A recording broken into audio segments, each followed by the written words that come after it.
देखिए हम लोग का चैप्टर ये 4 है, ये तो आ ही रहा है सिलेबस में। लाइन वाइज समझ लो, लाइन वाइज नोट्स लिख लो, ठीक है, तभी बात बनेगी। आपने अभी नोट्स लिखा नहीं है? लिखा है? बढ़िया, अभी रुक जाओ, मैं देखूंगा, अभी करा। देखिए तो मैंने इसमें 2-3 पेज करा रखा था। यज्ञ और विवाद क्या है, यज्ञों की परंपरा क्या है, ठीक है, वाद विवाद और चर्चाएं क्या हैं, उसके बाद नियतिवादी और भौतिकवादी भी मैंने बता दिया था बच्चों को। महावीर का संदेश याद होगा, अहिंसा वाला मैंने बताया था। जैन धर्म का विस्तार, चिंता मत कर लाडू, सब कुछ रिकॉर्डेड है, तू चिंता क्यों कर रही है बेटे। तो देखो जैन धर्म से सुन लो फिर, और हर दिन रेगुलर रहिएगा, क्योंकि पेपर सर पे, इस चक्कर में मत रहिएगा कि जुलाई ही चल रहा है, जुलाई 7 हो गया। चलो देखिए फिर चैप्टर 4 में देखते हैं हम लोग, लौकिक सुखों से आगे महावीर के संदेश। बेटे इसने सर पे रखेगी तो मैं क्या सुन पाऊंगा, वो कुर्सी खींच के रख ले इस बगल में। तो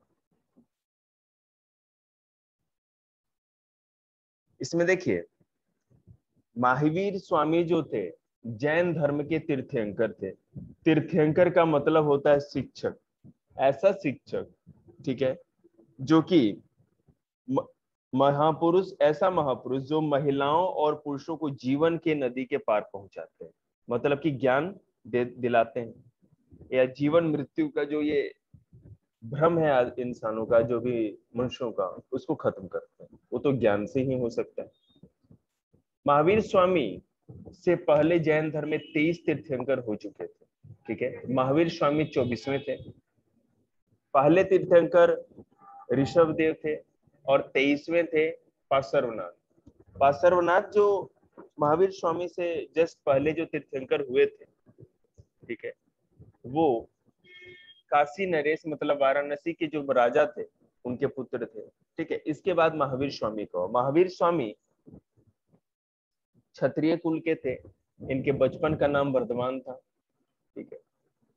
और इन्होंने, जैसे पहले मैं आपको बता दूं कि जैन धर्म में 5 महाव्रत है, साधु और साध्वी, जो जैन साधु होंगे या साध्वी जो लड़कियां बनती थी औरतें, तो उनको 5 महाव्रतों का पालन करना पड़ता था, ठीक है। पहले तो 4 ही था, ठीक है, जैसे कि हत्या न करना, चोरी न करना, झूठ न बोलना, धन संग्रह न करना। महावीर स्वामी जब आए तो उन्होंने पांचवा व्रत था वो दिया, ब्रह्मचर्य का, ठीक है। तो ये महात्मा सॉरी क्या नाम है, महात्मा जो वर्धमान महावीर थे उनकी देन थी। जैन धर्म का जो सबसे बड़ा दर्शन है वो ये मानता है कि अहिंसा सबसे बड़ी चीज है, और पत्थर, पानी, चट्टान, पहाड़, नदी, हर चीज में कोई ना कोई प्राण। अहिंसा उनके धर्म का सबसे बड़ा सिद्धांत है। मूल बात ही है कि अहिंसा करना चाहिए, किसी भी जीव की हत्या किसी भी तरह से नहीं होनी चाहिए, ठीक है। और जैन अहिंसा के सिद्धांत में ने संपूर्ण भारतीय चिंतन परंपरा को प्रभावित किया। जैन मान्यता के अनुसार जन्म और पुनर्जन्म का चक्र कर्म के द्वारा निर्धारित होता है, इस लाइन को याद रखिएगा। जैन मान्यता के अनुसार जन्म और पुनर्जन्म का चक्र कर्म के द्वारा निर्धारित होता है, ठीक है। कर्म के चक्र से मुक्ति के लिए त्याग और तपस्या की जरूरत होती है, संसार के त्याग से ही संभव होता है, इसलिए मुक्ति के लिए विहारों में निवास करने का अनिवार्य नियम बन गया। कहने का मतलब है आप अभी कैसा कर्म करते हो, ठीक है, इसी से अगले जन्म में आपके सुख और दुख निर्धारित होंगे, ठीक है। अभी पुण्य का काम करोगे, अच्छे इंसान बने रहोगे, तो हो सकता है अगले जन्म में भी आपको अच्छा जन्म मिलेगा। अगर अभी आप कष्ट भोग रहे हो तो इसका मतलब है कि पिछले जन्म में आपने कुछ ऐसा काम किया होगा जिसका आपको भोगना है, ठीक है।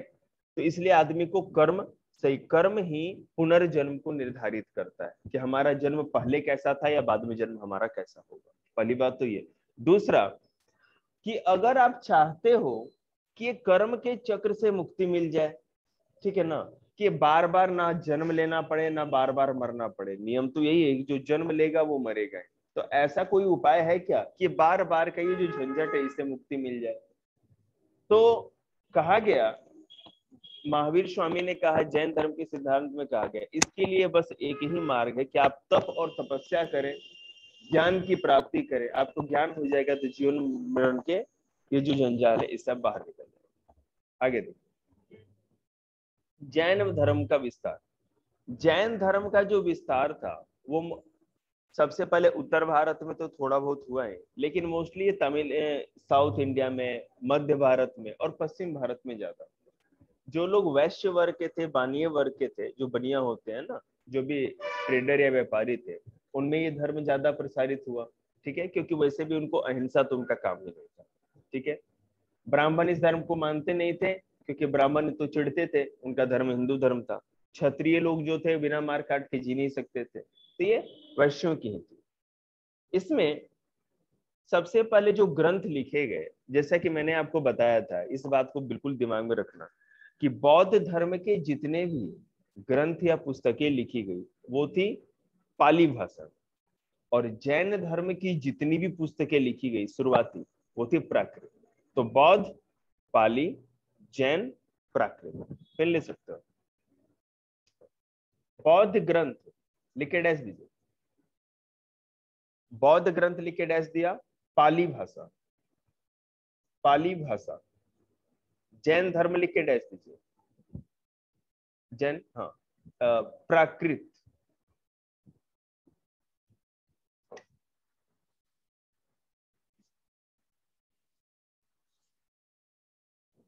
आगे तो पहले शुरुआती दौर में तो ऐसी ही पुस्तकें लिखी गई, लेकिन बाद में क्या हुआ, सोचा गया कि भाई जो ये प्राकृत में या पाली में अगर पुस्तकें लिखी जाएंगे तो एक लिमिटेड इलाके के लोग ही इसको समझ पाएंगे, पूरी दुनिया के तो लोग नहीं समझ पाएंगे।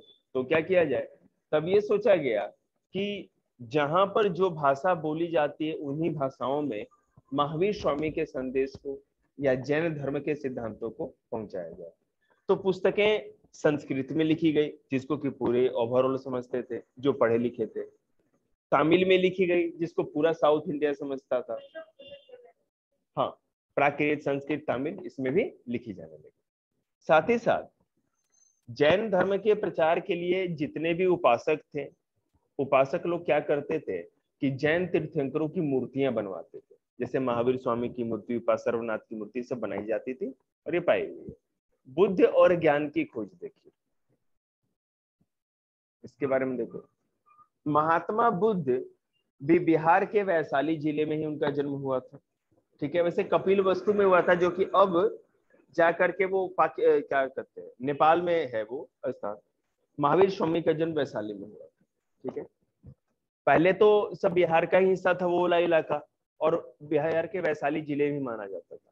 ठीक है, दोनों के दोनों एक ही राज्य से बिलोंग करते थे, और अलग अलग समय पर उनका जन्म हुआ, अलग अलग समय पर हुआ है। दोनों ही राजा के पुत्र थे, राजकुमार थे। महात्मा बुद्ध के बचपन का नाम सिद्धार्थ था। ठीक है, इनकी जो सौतेली माता थी उनका नाम था गौतमी। पिता का नाम शुद्धोदन था। ठीक है, और इनकी वाइफ का नाम यशोधरा, और पुत्र का नाम राहुल। सुन तो लो, क्या कौन जानता। ठीक है, इतना तो मैंने बता दिया आपको। महात्मा बुद्ध जो थे उनके बचपन, वो तो कहानी जानते ही हैं कि एक बार गए तो सबसे पहले कौन मिला, एक बीमार आदमी मिला। ठीक है ना, उसके बाद कौन मिला, एक बूढ़ा आदमी मिला। उसके बाद मिला एक मरा हुआ आदमी। उसके बाद मिला एक सन्यासी। तो जब कोई ऋषि उनके पास आए, पिताजी के पास जब जन्म हुआ राजकुमार का, तो बोला भविष्य देख के बताइए प्रभु, क्या हाल, कैसा रहेगा इनका भविष्य राजकुमार का। तो बोले कि देखो, या तो तुम्हारा बेटा चक्रवर्ती सम्राट बनेगा, और नहीं तो अवगढ़ सन्यासी। अभी सुनते ही राजा के कितने साल में पुत्र हुआ था, और एक ही बेटा, और वो भी कह रहा सन्यासी बन जाएगा, तो बड़ा चिंता में पड़ गए। तो उन्होंने क्या किया ना, दुख, तकलीफ, चिंता, फिक्र, जितनी भी चीजें, इन सब चीजों को वहां से महल से निकलवा दिया। हर तरफ भोग विलास की चीजें रखवा दी, चाहे मान लो नृत्य संगीत में रहता था, उसको कभी प्रजा के दर्शन ही नहीं होते थे। ठीक है ना, ऐसा कर दिया। तो बहुत दिनों तक ऐसे ही रहे। एक दिन राज्य के दौरे पे निकले अपने मंत्री को लेकर के। तो मंत्री गया तो इन्होंने आज से जीवन में तो कुछ देखा ना, रोते हुए ना हंसते, किसी को कुछ ऐसा देखा नहीं था। तो बोला भाई कि ये क्या है, बोले कि ये ऐसा बैठा है क्यों, ये क्यों परेशान है, बोले ये बीमार है। तो बीमार है, बोले कि तो क्या कोई भी बीमार हो जाता है, बोले कि हाँ बीमारी तो किसी को भी लग सकती है, तो मुझे भी लग सकती है, आपको भी लग सकती है, अब कोई भगवान थोड़ी है। अच्छा भाई, आगे बढ़ा, चिंतित थे महात्मा बुद्ध। आगे बढ़े तो देखिए एक बूढ़ा आदमी बिल्कुल हड्डियों का है ना, पिंजड़ा सा था एकदम, बिल्कुल कंकाल सा, एकदम बिल्कुल लड़खड़ा के जा रहा है। ये कौन है, लेकिन ये बूढ़ा आदमी है। तो हम भी बूढ़े होंगे, सब लोग बूढ़ा होता है, जो जन्म लेता है उसे बुजुर्ग भी होना है, वृद्ध तो होना ही है। आगे गए तो एक शव यात्रा जा रही थी, सब लोग, लेकिन ये इसको क्या हुआ, बोले ये मर गया। मर गया मतलब, बोले कि अब इस संसार में नहीं है, अब इसका शरीर को लोग जला देंगे। ठीक है, अच्छा, तो अपने शरीर को देखते लेकिन मुझे भी जलाया जाएगा, हाँ आप भी मरोगे, आपको भी जलाया जाएगा। अब ये देख करके तो बेचारे सर पकड़ के बैठ गए रथ पे। आगे बढ़ा जब रथ, तो देखते एक सन्यासी अपना भोले बाबा का भजन गाता हुआ, झूमता गाता हुआ जा रहा है। लेकिन एक बात बताओ, ये कौन है, मैंने सब देखा, इसके जितना मजे में कोई नहीं है। ये तो अपने आराम से लगा, ना तो इसको चिंता है बीमार होने की, ना बुढ़े होने की, ना मरने की चिंता, लेकिन तो सन्यासी है। तो इसका क्या मतलब होता है, लेकिन इसने ये जीवन मृत्यु के जंजाल को समझ लिया है, इसे ज्ञान मिल चुका है। ये सुख मिलने पे ना तो ये ज्यादा उत्साहित होता है, और ना दुख मिलने पे इसको कोई दुख होता है। बोले ये तो बहुत अच्छा है, तो हम क्यों ना ऐसा ही बन जाए। ये बात दिमाग में बैठ गई। उसी समय घर पे आती दासी बताती है, इसमें एक नाटक है बहुत बड़ा जो लिखा गया था, पुस्तक है बौद्ध ग्रंथ का, उससे मैं बता रहा हूँ, इसमें भी कहीं ना कहीं मिलेगा। तो दासी आके बोलती है कि पुत्र हुआ है, महा युवराज आए और पुत्र हुआ था उनको। तो अब वो सोचे कि हमें संन्यास लेना है और ये कर रहा है कि पुत्र हुआ है, कमाल हो गया भाई। तो बोले कि पुत्र हुआ है, राहुल हुआ है। राहुल का मतलब होता है बंधन, राहुल का नाम का मतलब होता है बंधन। पुत्र नहीं हुआ है, राहुल हुआ है, मतलब बंधन हुआ है। बस उस पुत्र का चेहरा देखते हैं और वहीं से रात को लौट जाते हैं और फिर ज्ञान की प्राप्ति होती है। तो महात्मा बुद्ध जाते हैं, तब तपस्या करते हैं, उनको ज्ञान की प्राप्ति होती है। लेकिन महात्मा बुद्ध एक चीज में विश्वास नहीं करते। उनको कहा जाता था कि ज्यादा से ज्यादा आप शरीर का त्याग करो, फल आहार सब छोड़ दो, शरीर को जर्जर कर लो, जितना शरीर को कष्ट दोगे उतना जल्दी ज्ञान मिलेगा। महात्मा बुद्ध बोले कि इसकी तो कोई जरूरत नहीं है, साधना या तपस्या के लिए हम शरीर को क्यों कमजोर करेंगे, शरीर कमजोर रहेगा तो तपस्या कैसे होगी। ठीक है, तो इनके साथ 5 ब्राह्मण कुमार भी, पहले अलार कलाम वाराणसी के पास थे, उनसे इन्होंने वेद की शिक्षा ली, फिर और आगे इन्होंने शिक्षा ली, तो आगे जाकर के फिर खुद से ये तपस्या करने लगे। तो बिहार में फल्गु नदी है, बौद्ध गया जिला है, वहां फल्गु एक नदी है, उस नदी के किनारे पीपल के पेड़ के नीचे बैठ गए और वहीं पर इनको ज्ञान की प्राप्ति हुई। और वो जो ब्राह्मण थे इनके, वो इनसे लड़ करके चले गए, पागल है ये, इसको तपस्या करना है, जब देखो ठूसता रहता है, फल खाता रहता है, और हमें भी कहता है खा लो, हम लोग को तो ज्ञान ही नहीं मिलेगा। ठीक है ना, तो ऐसा ही हुआ और उन्हें ज्ञान की प्राप्ति हुई। अब चलिए मैं बौद्ध धर्म में और भी चीजें आपको बताता हूँ। बुद्ध की शिक्षाएं क्या थी, देखिए जैसा कि बॉक्स आपको मैंने आप लोग को बताया था, याद है ना, त्रिपिटक था। महात्मा बुद्ध की जो शिक्षाएं थी वो 3 किताबों में संकलित की गई थी, माने संजो के लिखी गई थी। पिटक मतलब पिटारा, बक्सा, बॉक्स, तो उनके ज्ञान को 3 बॉक्स में कहो, 3 किताबों में रखा गया था। और ये 3 पिटक कौन थे, नाम बताओ। विनय और अभिधम्म पिटक, 3 पिटक थे।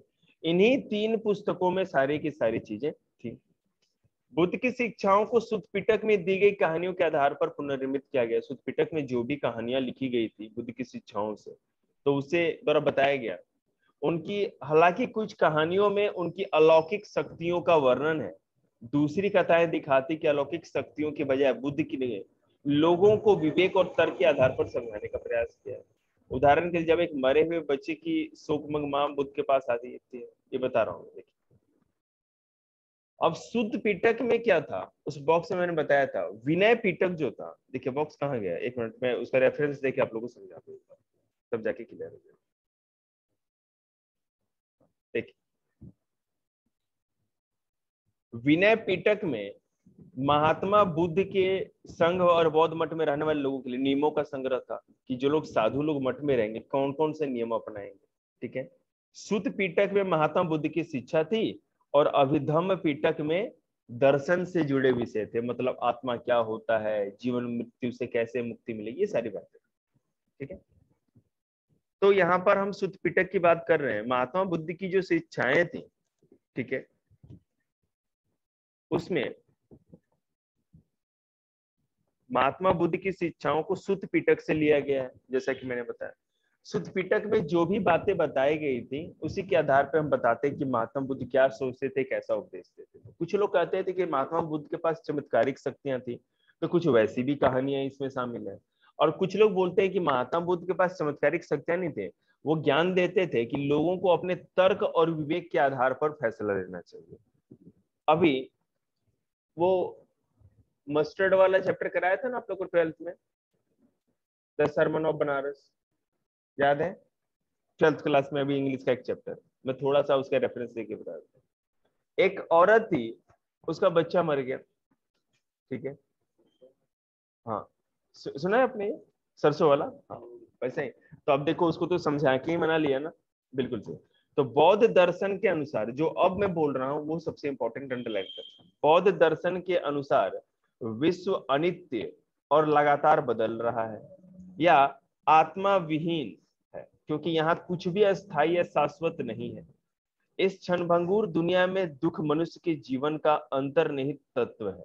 घोर तपस्या और विषया शक्ति के बीच मध्यम मार्ग अपनाकर मनुष्य दुनिया के दुखों से मुक्ति पा सकता है। बौद्ध धर्म की प्रारंभिक परंपराओं में भगवान का होना या ना होना अप्रासंगिक था। समझने की कोशिश करें। बुद्ध कहते थे कि ये जो पूरा का पूरा संसार है ये हर समय बदलता रहता है, समय के साथ इसमें परिवर्तन होता रहता है। ठीक है, यह आत्मा आत्मा विहीन है क्योंकि यहाँ कुछ भी अस्थायी या शाश्वत नहीं, सारी चीजें नश्वर है। मतलब इस धरती पे कुछ भी ऐसा नहीं है जो परमानेंट है, हर चीज को खत्म होना है। और इस क्षणभंगुर दुनिया में, क्षणभंगुर दुनिया मतलब कि जो पल में जन्म होता है पल में लोग मर जाते हैं, ये टूटता बिखरता रहता है। दुख मनुष्य के जीवन का अंतर्निहित तत्व है। दुख, जो दुख है वो इंसान के साथ हमेशा जुड़ा है, कुछ हो या नहीं हो दुख आपके साथ जरूर होगा। ठीक है, और इस दुख से आप तभी बाहर निकल सकते हो जब घोर तपस्या करोगे और विषया शक्ति मतलब जितनी भी भोग विलास की चीजें उनको छोड़ करके संन्यास ले लेगा। तो संन्यास ही एक ऐसा मार्ग है जिससे कि आपको इस दुख से मुक्ति मिलेगी। वो सन्यासी तो देखा था ना उन्होंने, और उन्होंने पा लिया था कि ये सन्यासी ने तपस्या किया है तभी दुख से इसको मुक्ति है ना। तो उन्होंने जो देखा, ऑब्जर्व किया, उसी के आधार पे पूरा का पूरा अपना उपदेश क्रिएट किया। ठीक है, उन्होंने कहा कि अगर आपको इस दुख से बाहर जाना है, इस दुख को खत्म करना है जीवन से, तो बहुत ज्यादा घोर तपस्या भी नहीं करना है और ना आराम से रहना है। आपको मध्यम मार्ग अपनाना चाहिए, बीच का रास्ता। आप तपस्या भी करो लेकिन ऐसा तप या तपस्या ना करो कि आपका जीवन ही चला जाए। ठीक है ना, तो फिर ज्ञान मिलेगा प्रभु के पास। बहुत मेन पॉइंट है। मैं जो यहाँ पढ़ा रहा हूँ ना, अंडरलाइन वीडियो में कर रहा हूँ, आप वहां देख करके भी अंडरलाइन कर सकते, समझ समझ के। तुम लोग पास हाफ आवर नहीं होता 24 घंटे में देखने का, क्या है यार? हाँ, बुद्ध की शिक्षाएं देखे, ध्यान देंगे। ये तो हो ही गया था, आगे देखते।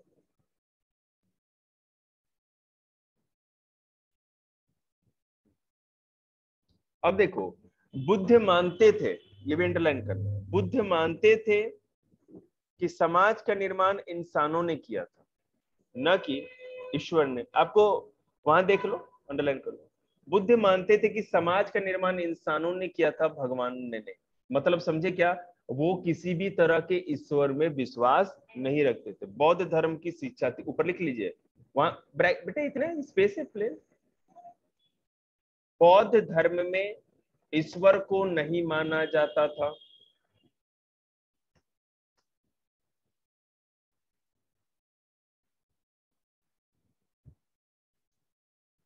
ठीक है, इसलिए अब लिखना नहीं है। इसलिए उन्होंने राजाओं और गृहपतियों, मतलब जो बड़े बड़े जमींदार या जो भी थे, या मुखिया थे, सरपंच थे गांव के, उनको दयावान और आचारवान होने की सलाह दी थी। मतलब कि आपको प्रजा की खुद देखभाल करनी चाहिए, प्रजा का खुद कल्याण करो, क्योंकि वो कहते थे ईश्वर तो होता है नहीं। अब ईश्वर नहीं होता है तो एक राजा ही ईश्वर है, अपने प्रजा का देखभाल करेगा, है कि नहीं। ऐसा माना जाता था कि व्यक्तिगत प्रयास से सामाजिक परिवेश को बदला जा सकता है। ये भी लिख लीजिएगा। वो मानते थे, लिखना नहीं, अंडरलाइन कर लो, है ना वहां पे, कि अगर हम खुद चाहें तो अपने समाज को बदल सकते हैं। अगर हम खुद ही आचरणवान हो, नियमों का पालन करें और सही तरह से जीवन व्यतीत करें, तो ये जो समाज में जितनी भी कुप्रथाएं हैं, जो गंदगी भरी पड़ी है, कुछ समाप्त हो जाएगा। आजकल के बच्चे क्या शॉर्ट टेम्पर्ड होते हैं, ठीक है, पढ़ने पे फोकस नहीं है, केवल टीवी देखना, वीडियो गेम खेलना, ये सब छोटे बच्चे करते हैं। तो आप अगर ऐसा हो रहा है घर में, तो क्यों हो रहा है? क्योंकि मम्मा भी 10 घंटे फोन देखती है, पापा भी 20 घंटे फोन देखते हैं, तो बच्चा तो देखेगा ना। अगर आपको अपने बच्चे को बदलना है तो डांटना नहीं है, आपको एक एग्जाम्पल वहां रखना पड़ेगा। सुबह शाम मंदिर जाना, पूजा पाठ करना, यही संस्कार होता है ना। बच्चे को यही संस्कार बचपन से मिलते हैं। ठीक है, देखिए आगे और भी इंपॉर्टेंट है। बुद्ध ने जन्म मृत्यु के चक्र से मुक्ति, आत्मज्ञान और निर्वाण के लिए व्यक्ति केंद्रित हस्तक्षेप और सम्यक कर्म की संकल्पना की। निर्वाण का मतलब था अहम और इच्छा का खत्म हो जाना, जिससे गृह त्याग करने वालों के दुख के चक्र का अंत हो सकता था। बौद्ध परंपरा के अनुसार अपने शिष्यों के लिए उनका अंतिम निर्देश था, तुम सब अपने लिए खुद ही ज्योति बनो, क्योंकि तुम्हें खुद ही अपनी मुक्ति का रास्ता ढूंढना है। समझने की कोशिश करो। बुद्ध कहते थे अगर आपको इस जन्म और मृत्यु के चक्र से मुक्ति पाना है, आत्मज्ञान मतलब आप हो क्या, आपकी क्या कहते हैं, आपका अस्तित्व क्या है, उसको अगर समझना है, ठीक है। निर्वाण या निर्वाण पाना है, मतलब कि बिल्कुल ज्ञान पा लेना है, ठीक है। तो व्यक्ति केंद्रित हस्तक्षेप और सम्यक कर्म की कल्पना उन्होंने दी थी। मतलब कि व्यक्ति खुद से ज्ञान पा सकता है, उसको किसी की जरूरत नहीं है, किसी न गुरु की जरूरत है, ना किसी ईश्वर की जरूरत है, ना किसी विशेष कृपा की। वो खुद से सम्यक कर्म करके ये कर सकता है। और सम्यक कर्म क्या था? सम्यक कर्म, सम्यक आचरण, इस तरह के बुद्ध ने अष्टांगिक मार्ग बताए, 8 तरह के मार्ग बताए। आप लोग अब आगे कंपटीशन में तो पढ़ नहीं रहे हैं, तो इसलिए मैं नहीं उतना बता रहा हूँ। तो बुद्ध के अष्टांगिक मार्ग, कोई बात नहीं, मैं सब करा दूंगा।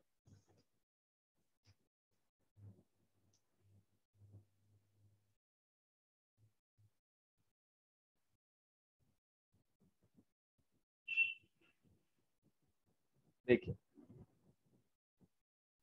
तो उन्होंने कहा सम्यक कर्म की कल्पना की। निर्वाण का मतलब था अहम और इच्छा का त्याग, आपके अंदर कोई भी इच्छा ही ना बचे, ठीक है, हो गया। भूख कंट्रोल में है, प्यास कंट्रोल में, भूख प्लस सब चीज कंट्रोल में है, वही है भाई आपका क्या कहते हैं, इच्छा का खात्मा या इच्छा की समाप्ति। और अहम का त्याग, मतलब कि अहंकार या घमंड का। ज्ञान मिलने के बाद क्या होता है ना, लक्ष्मी और ज्ञान ये जैसे आते हैं ना, आदमी के सर पे चढ़ जाते हैं। हालांकि लक्ष्मी जी तो थोड़ा ज्यादा एटीट्यूड दिखाती हैं, माता गुस्सा मत होना, आप आते रहना। और माँ सरस्वती जो है ना, जब आती है तो थोड़ा अहम कम रहता है। लेकिन बहुत लोगों में, पंडितों में क्या होता है ना, कि जैसे ही ज्ञान आ गया ना, तो बस वो समझ लो कि भाई वो तो 52 वीर हो गए। तो ऐसा कुछ नहीं। तो अहम और जो इच्छा है, इसकी समाप्ति सम्यक कर्म से हो सकती है हम लोग को। और गृह त्याग करके इस दुख के चक्र का अंत हो सकता है। अब घर पे रहोगे तो परिवार है, आपके बच्चे हैं, उन सबों के जंजाल में फंसे रह जाओगे। कभी ज्ञान और निर्वाण की बात सोच ही नहीं सकते। जहां निर्वाण की बात सोचोगे, ले चून पीस वाला, निर्वाण मिल गया। अब सोचते रहना आटा चक्की की चक चक चक चक चक चक में कि निर्वाण कैसे मिलेगा, है ना। वो आटा चक्की जैसे चलती है ना, उसी तरह इंसान भी आटा चक्की की तरह हो जाता है, जैसे मैं हो गया। देखिए, तो महात्मा बुद्ध जब मरने लगे तो उनका एक शिष्य था आनंद, ठीक है। हालांकि उन्होंने किसी को हैंड ओवर नहीं किया था अपना कुछ भी कि मेरे बाद तुम ही बौद्ध धर्म के मैंने प्रवर्तक बन जाओगे। लेकिन माना गया कि उसने महात्मा बुद्ध जी ने जो भी ज्ञान दिया था वो आनंद को सब पता था, सारे उपदेश उसने सुन रखे थे। तो अपने जितने भी शिष्यों को बुलाया उन्होंने और कहा, ठीक है, जो अंतिम संदेश था अपने शिष्यों को, कि आप खुद ही अपनी ज्योति बनो, ठीक है, क्योंकि और अपनी मुक्ति का रास्ता खुद ढूंढो। किसी गुरु के द्वारा किसी से बताए हुए नहीं हुए। जब तक आप उस रास्ते पर नहीं चलोगे, मेरे पढ़ाने से क्या होगा, बट आप सेल्फ स्टडी नहीं करोगे तो कुछ तो फायदा है नहीं। वही बात है। बुद्ध के अनुयायी कौन हुए, कैसे हुए, देखते हैं। धीरे धीरे बुद्ध के शिष्यों का दल तैयार हो गया, इसलिए उन्होंने संघ की स्थापना की, ऐसे भिक्षुओं की एक संस्था जो धम्म के शिक्षक बन गए। ये श्रमण का एक सादा जीवन बिताते थे। उनके पास जीवन यापन के लिए अत्यावश्यक चीजों के अलावा कुछ नहीं होता था, जैसे कि दिन में एक बार उपासकों से भोजन दान पाने के लिए वे एक कटोरा रखते थे। चूंकि वे दान पर निर्भर थे इसलिए उन्हें भिक्षु कहा जाता था। महात्मा बुद्ध के जैसे जैसे शिष्य बढ़ने लगे तो इन्होंने क्या किया कि अपने सारे शिष्यों को एक साथ संगठित करने के लिए, एक ग्रुप में रखने के लिए संघ की स्थापना की। संघ, संघ मतलब कि एक ऐसी संस्था जिसमें सब लोग शामिल होते। ये इसमें संघ क्या था, ऐसे भिक्षुओं की, मतलब कि भिक्षा मांगने वाले साधुओं की संस्था थी जो कि आगे जाके धर्म के शिक्षक हो गए, मतलब बौद्ध धर्म सिखाने वाले या उसका प्रचार करने वाले बन गए, ठीक है। ये श्रमण, ये जो बौद्ध साधु थे जो संघ में रहते थे उसको श्रमण कहा जाता था, है ना। ये सादा जीवन बिताते थे, बिल्कुल सादा जीवन। अब मान लो रोटी कपड़ा और मकान, तीन ही चीज की जरूरत होती है, तो आश्रम में या संघ में उनको रहने की जगह मिल जाती थी, ठीक है। साथ ही साथ जो खाना खाते थे वो भिक्षा मांग के खाते थे। एक अपने साथ कटोरा रखते थे, एक बार भिक्षा मांग लिया, जितना मिला खा लिया, और फिर शाम को जो भी हुआ भिक्षा मांग के ही खाते थे। वस्त्र जो भी मिले सर्दी गर्मी के हिसाब से वैसा ही पहनते थे, ठीक है। तो चूंकि ये अपने जीवन के लिए दान पर निर्भर रहते थे इसलिए इनको भिक्षु कहा गया। शुरू शुरू में सिर्फ पुरुष ही संघ में सम्मिलित हो सकते थे, लेकिन बाद में महिलाओं को भी अनुमति मिली। मैं आपको बताता हूँ,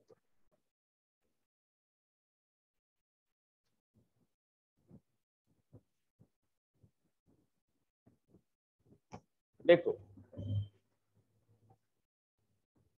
कहने का मतलब ये है, महात्मा बुद्ध ने कहा था जब भी महिलाओं का संघ में प्रवेश हो जाएगा, ठीक है, तो ये संघ की समाप्ति हो जाएगी, ठीक है। और ऐसा ही हुआ। आनंद जो इनका प्रिय शिष्य था उन्होंने, और प्रजापति गौतमी जो उनकी सौतेली माँ थी, इन दोनों ने कहा, एक सेकंड के, अब कोई बच्चा उठा भी नहीं है और कोई बच्चा मान लीजिए मुझसे काम मांग रहा है, जी भैया, टीचर अच्छा नहीं तो पढ़िए मत टीचर से, और ये आप खुद डिसाइड करेंगे ना, वो तो आपको पता है। तो आनंद,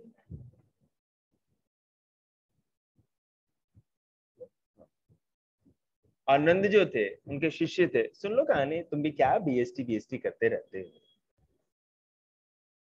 वो नहीं समझ में आ रहा है, मैं समझाऊंगा, चिंता मत कर, इसीलिए तो पैसा लेते हैं। बाभन इसीलिए तो दक्षिणा लेता है, खाएगा क्या बाभन, है कि नहीं। और पेट पापी का दो है, एक भी नहीं। ये देखिए यार, पर्दे से बाहर भी आओ। हाँ, चेहरा छिपा लिया बच्चे ने, ले लेंगे नमस्ते भाई, इसमें क्या है। देखिए, तो महात्मा बुद्ध ने पहले तो पुरुषों को ही केवल शामिल किया था, लेकिन उनके शिष्य आनंद के कहने पर उनके शिष्य के कहने पर, आनंद के कहने पर, और उनकी जो वो क्या कहते हैं, सौतेली माता, प्रजापति गौतमी उनकी सौतेली माता, ठीक है। तो इन दोनों के समझाने पर उन्होंने किसी तरह बोला कि ठीक है, महिलाओं का भी प्रवेश हो जाएगा। और प्रजापति गौतमी पहली महिला थी जो उनकी सौतेली माँ भी थी जिनका संघ में प्रवेश हुआ। तो जैसे जैसे महिलाओं का प्रवेश होता गया तो फिर ये धर्म खत्म होता चला गया। आगे देखिए, बुद्ध की उपमाता महाप्रजापति गौतमी संघ में आने वाली पहली भिक्षुणी बनी, याद रखिएगा आप। कई स्त्रियां जो संघ में आई वे धम्म की उपदेशिकाएं बन गई, आगे चलकर थेरी बनी, जिनका मतलब था ऐसी महिलाएं जिन्होंने निर्वाण प्राप्त कर लिया। याद रखिएगा। बताओ गुड़िया। देखिए, जो संघ में शामिल होने लगी महिलाएं, तो पहले क्या था, उपदेश देती थी, धर्म का प्रचार करती थी, शिक्षक की तरह, भिक्षुणी जिनको कहा जाता है। लेकिन कुछ इसमें से निर्वाण की प्राप्ति उन्होंने की। निर्वाण का मतलब है कि ज्ञान की प्राप्ति हो जाती है, महापरिनिर्वाण करते हैं, ठीक है। सॉरी, महापरिनिर्वाण मतलब कि वो समाधि ले लेते हैं ना, मर जाते हैं तब, उसको मैं थोड़ा। तो जो भिक्षुणियों ने आगे जाके समाधि ले ली, ठीक है, मृत्यु उनको ये हो गई, तो उनको निर्वाण की प्राप्ति हुई, और जिस कारण से उनको थेरी कहा जाता था। ऐसी महिलाएं या औरतें जो बौद्ध भिक्षुणी थी और जिनको निर्वाण मिल गया, उसको थेरी कहा जाता है। और ये छोटी छोटी चीजें लाइन में इसलिए बता रहे हैं क्योंकि अब ऑब्जेक्टिव में भी पेपर आएगा। सब कुछ बता दिया, डिस्कस किया आधा घंटा हमने।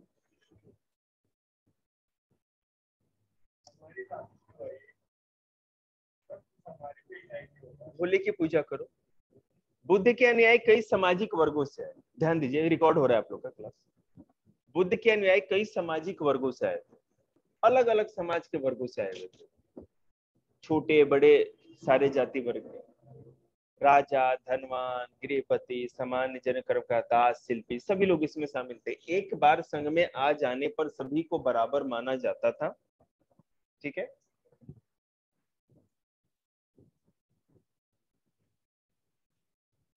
चार्जर तो लाए हैं ना? हाँ, लेट से आके भी मजे ले रहे हैं भैया, बड़े होने का लिहाज कर रहे नहीं तो अब तक बुद्धि लाल हो जाती है आप लोग की। बेटा तेरा तो कल जाना था, आज लेट हो गया, परसों आना था। मैं तो ये नहीं कर रहा कि तू मत आ, आने पे ही तो मेरी गाड़ी चलेगी और आने पे ही तुझे ज्ञान मिलेगा, है कि नहीं? नहीं तो रिकॉर्डेड भी तो है ही क्लास। देखिए, तो भिक्षु और भिक्षुणी बनने पर उन्हें अपने पुरानी पहचान को त्याग देना पड़ता था। संघ की संचालन पद्धति गणों और संघों की परंपरा पर आधारित। देखिए, क्या था कि पहले आप संघ में शामिल हो जाओ, आप जब आते हो तो किसी भी जाति के हो, तो यहाँ पर सारे बच्चे आते हैं, कोई किसी भी कास्ट का हो सकता है, कम्युनिटी का हो सकता है, लेकिन आने के बाद क्या वो एक स्टूडेंट है, उसी तरह वहां पर भी है। अब अगर बेटा मंदिर जाएंगे, बाबा के दर्शन करने गए हैं, जहां भी दर्शन करने जाए, तो वहां थोड़ी पूछेगा भाई तू किस जाति का है, किस कास्ट का, कोई पूछता नहीं। सब लोग क्या है भाई, दर्शनार्थी हैं, है कि नहीं। मेट्रो में जाते हैं वही। तो यहाँ पर भी ऐसा था, पहले तो जात पात का तो बड़ा जाति व्यवस्था बहुत कठिन थी या जटिल थी। तो वहां पर संघ में आने से पहले सबकी अलग अलग जाति होती थी, लेकिन संघ में शामिल होने के बाद सारे एक ही, या तो भिक्षु होंगे नहीं तो भिक्षुनी होगी, बस दो ही कैटेगरी उनकी थी, ठीक है। समझ में आ रहा? क्योंकि भिक्षु और भिक्षुनी बनने पर उन्हें अपनी पुरानी पहचान को त्याग देना पड़ता था। आप किस जाति के हो, राजा हो, धनवान, उसे कोई मतलब नहीं। संघ की संचालन पद्धति गणों और संघों की परंपरा पर आधारित थी। संघ क्या था, गण क्या था, ये देखिए। इसके तहत लोग बातचीत के माध्यम से एकमत होने की कोशिश करते थे। अगर यह संभव नहीं होता तो मतदान द्वारा निर्णय लिया जाता। देखिए, गण और संघ क्या था। संघ मतलब कि पूरा बौद्ध धर्म में जितने भी लोग थे एक संघ में थे, और गण मतलब उन्हीं का ग्रुप था। अब अगर मान लो कोई मुद्दा उठा तो सभी लोग बैठते थे, मीटिंग होती थी और विचार विमर्श होता था। अगर विचार विमर्श में ज्यादा, अगर कोई बात सब लोग एक बात को सपोर्ट कर रहे हैं तो बढ़िया है, और अगर सपोर्ट नहीं कर रहे हैं, उनमें मतभेद है, तो क्या होता था, तब सब लोग वोटिंग करते थे। और वोटिंग के द्वारा चीजों को डिसाइड किया जाता था।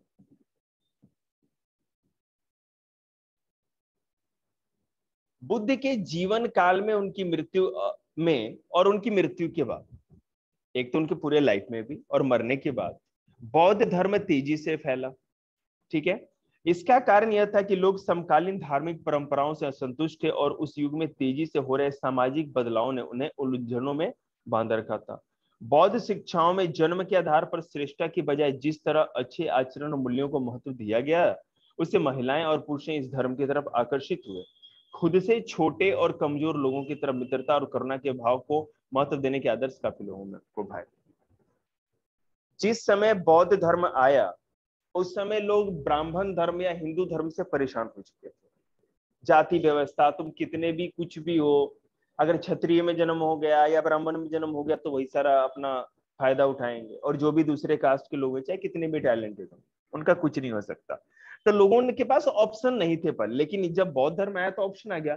अब एक बात बताओ, जहां अब अगर कहीं आप ऐसी जगह सवारी पे जाते हो, ट्रांसपोर्ट पे, जहां आपकी कास्ट पूछ के, आपकी इकोनॉमिक स्टेटस को पूछ के आपको बैठने दिया जाएगा, एंट्री मिलेगी या नहीं मिलेगी, तो और एक जगह ऐसा है मेट्रो जहाँ कुछ इंच नहीं पूछा जाता, आपके पास पैसे जाओ बात खत्म, सिंपल, तो क्यों ना उस पे जाएंगे, वहां पर कौन जाएगा, समझ रहे।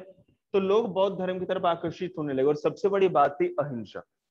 यहाँ पर लोग एक दूसरे से प्रेम और भाईचारे के साथ रहते थे, हिंदू धर्म की तरह नहीं कि ब्राह्मण क्षत्रिय वैश्य शूद्र तीन सब में किसी में कोई भी प्रेम नहीं था, हमेशा घृणा और नफरत की बात थी। ठीक है, स्तूप क्या थे, देखिए देखिए बहुत प्राचीन काल से लोग कुछ जगहों को पवित्र मानते थे। अक्सर जहां खास वनस्पति होती थी, अनूठी चट्टानें थी या विस्मयकारी प्राकृतिक सौंदर्य था, वहां पवित्र स्थल बन जाते थे। कुछ ऐसे स्थलों पर एक छोटी सी वेदी भी बनी होती थी जिन्हें कभी कभी चैत्य कहा जाता था।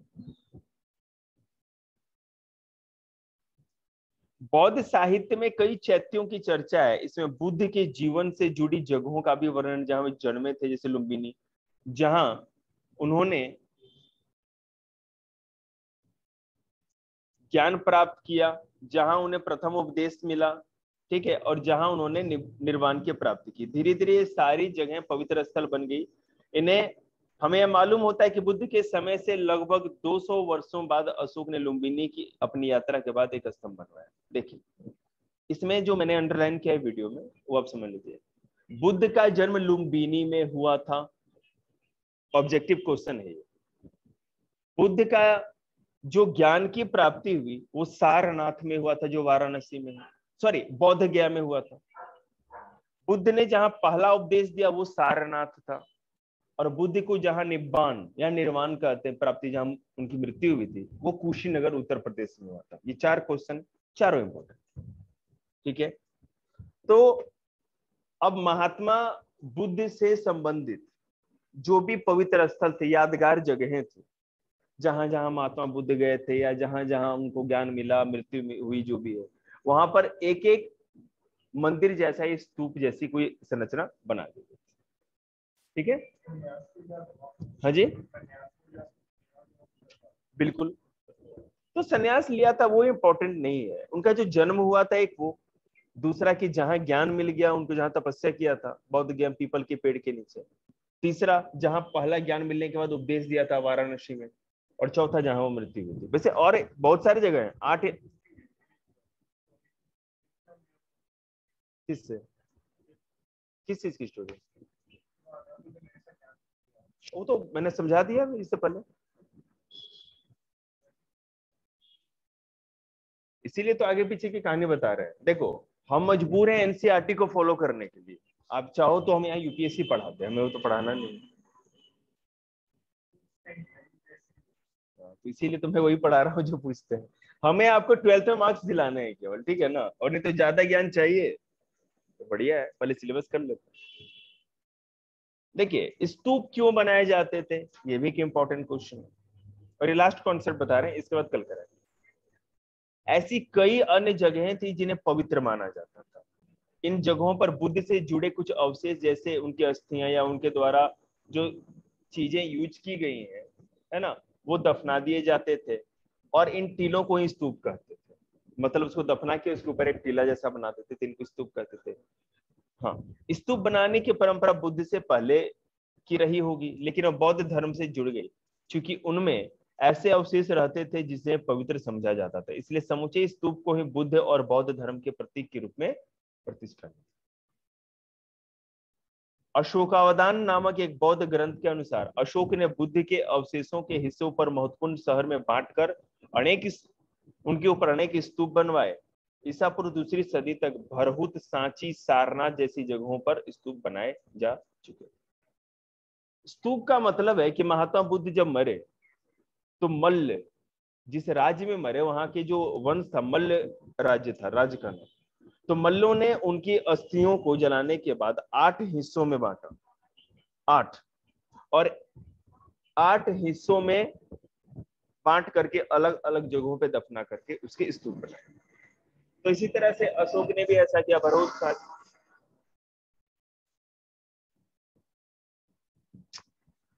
ठीक है, मतलब कि उनके पवित्र अस्थियों को, या मान लो जो बर्तन यूज करते थे, जो वस्त्र पहनते थे, उनको ही दफना करके पवित्र मानते हुए वहां मंदिर जैसा बना दिया गया, जिसको कि स्तूप कहा जाता था। देखो, स्तूप क्यों बनाए जाते थे?